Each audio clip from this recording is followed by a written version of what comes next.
Let's make some eye of round steak right on the stovetop, right in the cast iron skillet. This is about 5.5 pounds of the Angus beef.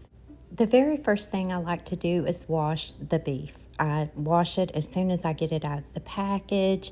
I do all of my meat that way. And then I put lots and lots of ground pepper on this, both sides.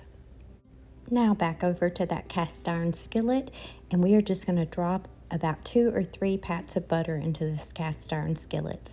And if you're curious as to why I have another cast iron skillet on the other stovetop eye, it's because I'm allergic to beef. Therefore, anytime I make him beef, I have to make myself something else. Once that butter's melted, go ahead and swish it around. You want to make sure you get it nice and coated in that skillet. And if you're following along with me, we're just going to place those steak right into that cast iron skillet and make sure your stovetop eye is on high. Yes, high, because I washed these and they have some moisture in them, and we're going to cook that moisture out, because what we're going to do is we're going to sear each side of this steak to begin with. Here's my lonely piece of chicken, and I do have butter in the bottom of that skillet as well.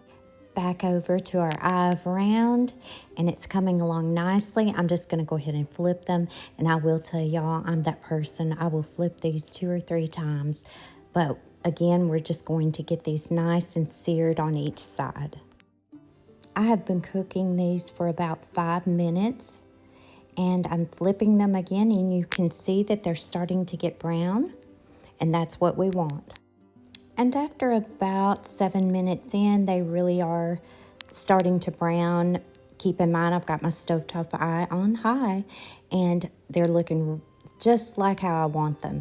And once you start to see them turning brown and your skillet starts getting brown on the bottom, go ahead and add just maybe 1/4 cup of water to this.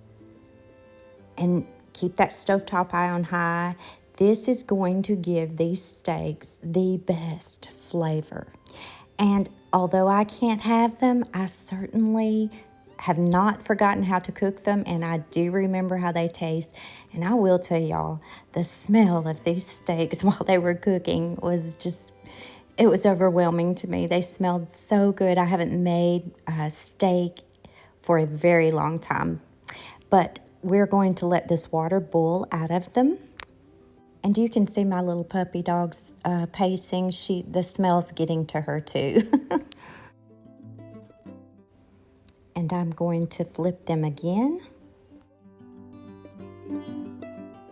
One side of these steaks were concave, curved, and I was just taking my fork and mashing down.